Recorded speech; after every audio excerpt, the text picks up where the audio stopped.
Hello, welcome to அச்சு trends. நம்ம இப்போ இன்றைக்கி வந்து பச்சை சுண்டைக்காய் வந்து நம்ம பாருங்கள், இது ரெண்டு ரெண்டாக இந்த மாதிரி கட் பண்ணி வச்சுருக்கோம். இந்த மாதிரி கட் பண்ணி எடுத்துக்கோங்க. ஒரு உருளைக்கிழங்கு, ஒரு தக்காளி, சாம்பார் வெங்காயம், ஒரு 5-6 பல் பூண்டு, கொஞ்சம் கருவேப்பிலை, இதெல்லாம் வந்து தோல் நீக்கி இந்த மாதிரி உருளைக்கிழங்கு இந்த மாதிரி சின்ன சின்ன பீஸாக நீங்கள் வந்து கட் பண்ணி எடுத்துக்கோங்க. கொஞ்சம் குழம்புக்கு தேவையான அளவு புளி வந்து ஒரு எலுமிச்சம்பழம் சைஸு புளி எடுத்து ஊற வச்சுருக்குறேங்க. இப்போ அரைக்கிறதுக்கு தேங்காய் பத்தை, ஒரு 3 தேங்காய் பத்தை, ஒரு தக்காளி, கொஞ்சம் சாம்பார் வெங்காயம், இது வதக்கி நம்ம பேஸ்ட்டாக நம்ம அரைச்சிட்டு வந்துடலாம். ஃபஸ்ட்டு வந்து நம்ம வந்து இதை வந்து அரைச்சிடலாங்க. வெங்காயம், தக்காளி இதெல்லாம் வந்து வதக்கிக்கலாம். கொஞ்சமாக எண்ணெய் ஊற்றிக்கலாங்க. எண்ணெய் ஊற்றிட்டு நம்ம வெங்காயம், தக்காளி நம்ம வந்து இதை வதக்கலாம். லைட்டாக வதக்கிட்டா போடுங்க. இதோட நம்ம கொஞ்சமாக சீரகம் கொஞ்சமாக ஒரு 1/4 ஸ்பூன் சீரகம் சேர்த்து வதக்கலாம். இதை வதக்கி நம்ம தேங்காயோட இதை வந்து நம்ம அரைச்சிட்டு வந்துடலாங்க. சும்மா லைட்டாக இந்த வெங்காயம் வதங்கினா போதும், தக்காளி லைட்டாக வதங்கினா போதும். இது நல்லா வதக்கி நம்ம வந்து குழம்பு வைக்கும்போது நல்லா குழம்பு டேஸ்ட்டாக இருக்கும். குழம்பு நல்லா கொஞ்சம் திக்காக வருங்க. அதுக்கப்புறம் நம்ம வந்து வெங்காயம் தக்காளியை வந்து நம்ம வந்து வதக்கிறோம். போதும், இந்த அளவுக்கு வதக்கினா போதும். இப்போ வந்து இதை ஆஃப் பண்ணி நம்ம வந்து தேங்காயோட நம்ம அரைச்சிட்டு வந்துடலாம். நம்ம குழம்பு வைக்க இப்போ பாருங்கள், நம்ம கடாயை வந்து நம்ம ஸ்டவ் ஆன் பண்ணிக்கிட்டு கடாயை வச்சு எண்ணெய் ஊற்றிக்கிட்டோங்க. இப்போ இதில் கடுகு உளுத்தம் பருப்பு சேர்த்துக்கலாங்க. கொஞ்சமாக கடுகு உளுத்தம் பருப்பு சேர்த்துக்கலாங்க.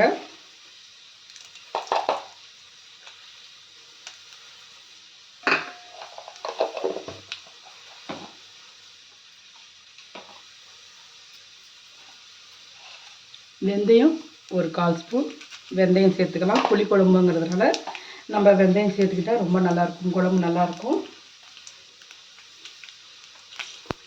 எண்ணெய் வந்து தேவையான அளவு நீங்கள் ஊற்றிக்கோங்க. ஏன்னா இந்த புளி குழம்புங்கிறதுனால கொஞ்சம் எண்ணெய் வந்து அதிகமாக ஊற்றினா நல்லாயிருக்கும். இப்போ வந்து வெங்காயம் போட்டுக்கலாம். வெங்காயம், பூண்டு போட்டுக்கலாங்க. சாம்பார் வெங்காயம் போட்டால் ரொம்ப நல்லாயிருக்குங்க. சாம்பார் வெங்காயம் தான், சாம்பார் வெங்காயம் போடுங்க.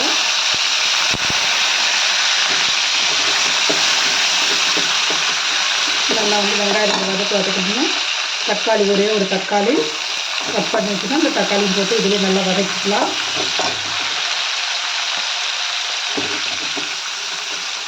தக்காளி நம்ம ஒரு தக்காளி தேங்காய் வெங்காயம் எல்லாம் போட்டு அது வதக்கி நம்ம அரைச்சிருக்கிறோம். இதில் குழம்புல ஒரு தக்காளி போட்டுக்கலாம்.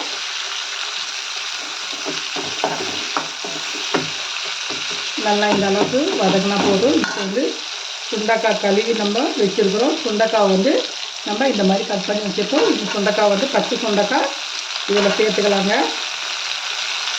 ஒவ்வொருத்தர் நசுக்கி போடுவாங்க. இந்த மாதிரி வந்து ரெண்டு ரெண்டாக நம்ம வந்து கட் பண்ணி போட்டால் நல்லா இருக்குங்க. நசுக்கி போட்டால் எல்லா விதையுமே நம்ம கழுவுனா வந்துடுங்க. இது வந்து நம்ம ரெண்டு ரெண்டாக இந்த மாதிரி கட் பண்ணி போட்டுக்கோங்க. அப்போ தான் நல்லாயிருக்கும். குழம்புல நம்ம சாப்பிடும் போது கூட ரொம்ப நல்லா இருக்குங்க. இது நல்லா சுண்டைக்காய் வந்து மருத்துவ குணம் உள்ளதுங்க. இது வந்து அடிக்கடி நம்ம வந்து குழம்பு வச்சு சாப்பிட்டோம்னா வயிற்றில் இருக்கிற கீரி பூச்சி இதெல்லாம் வந்து சேர்த்துருங்க. சுகர் பேஷண்ட் கூட இது வந்து நிறையா சேர்த்துக்கலாம். பச்சை சுண்டைக்காய் உடம்புக்கு ரொம்ப நல்லதுங்க. இது அடிக்கடி சுகரும் குறையுங்க இது சாப்பிட்றதுனால. இது நல்லா வெங்காயத்தோட சுண்டைக்காய் நல்லா வதக்கலாம். உருளைக்கிழங்கு, நான் ஒரு உருளைக்கிழங்கு எடுத்து சின்ன சின்ன பீஸாக கட் பண்ணி வச்சுருந்தேன். அந்த உருளைக்கிழங்கு இதிலே சேர்த்துக்கலாம்.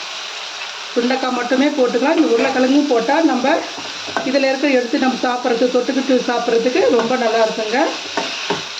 இந்த குழம்பு வச்சுட்டு ஒரு அப்பளம் கூட நம்ம அப்பளம் இல்லை முட்டை ஆம்லேட்டு மேலே போட்டு வச்சு நம்ம சாப்பிட்றதுக்கு ரொம்ப நல்லாயிருக்கும். பாருங்கள், நல்லா இந்த மாதிரி நல்லா கொஞ்சம் நல்லா வதக்கிக்கோங்க. சுண்டைக்காய் ஒரு 2 நிமிஷம் நல்லா வதங்கட்டும்.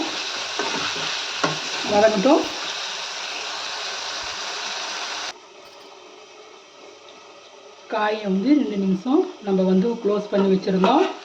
இப்போ பார்க்கலாங்க.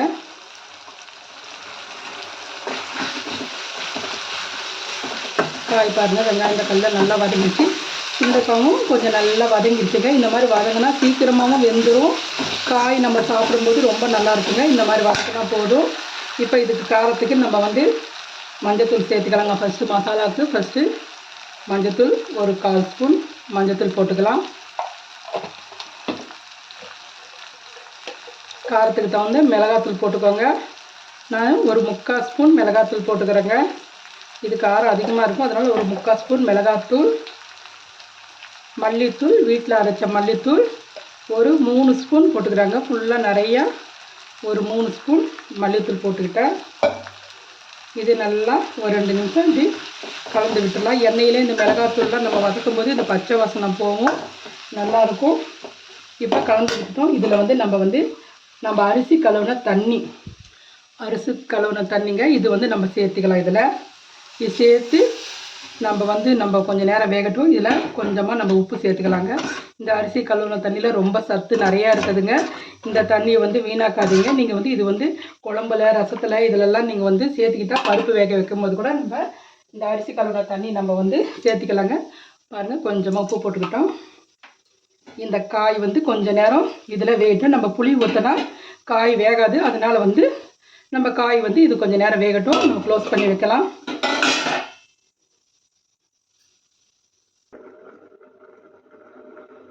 நம்ம காய் வெந்துருச்சான்னு பார்க்கலாங்க. ஒரு 5 நிமிஷம் ஆச்சு. நம்ம இது காரம்லாம் போட்டு 5 நிமிஷம் ஆகுது. இப்போ உருளைக்கிழங்கு ஒரு 50% வெந்துருச்சு. சுண்டைக்காவும் ஓரளவுக்கு வெந்துருச்சுங்க. இப்போ நம்ம அரைச்ச தேங்காவை நம்ம ஊற்றலாம். தேங்காய் தக்காளி வதக்கி அரைச்சாலும் அதை நம்ம ஊற்றிடலாங்க. இது ஒரு 2 நிமிஷம் கொதிக்கட்டும். லாஸ்ட்டில் நம்ம புளி ஊற்றிக்கலாம். இது நல்லா ஒரு 2 நிமிஷம் கொதிக்கட்டும். இதோட கொஞ்சம் தண்ணி சேர்த்துக்கலாம்.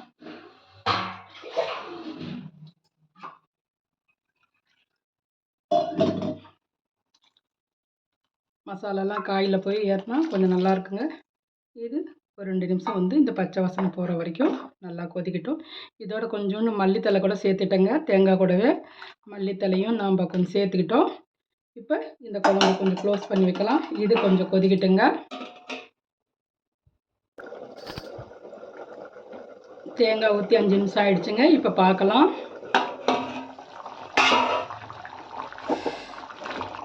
குழம்பும் நல்லா திக்காக இருக்குது. உருளைக்கிழங்கு சுண்டைக்காய்லாம் நல்லா வெந்துருச்சுங்க. இப்போ நம்ம எடுத்து வச்சுருக்க புளித்தண்ணி ஒரு எலுமிச்சம்பழம், சின்ன எலுமிச்சம்பழம் சைஸுங்க. நீங்கள் புளி உங்கள் டேஸ்ட்டுக்கு தகுந்த மாதிரி ஊற்றிக்கோங்க. நான் சின்ன எலுமிச்சம்பழம் சைஸு புளி எடுத்து கரைச்சி வச்சுருந்தேங்க. அதை இப்போ இதில் சேர்த்துக்கிட்டோம்.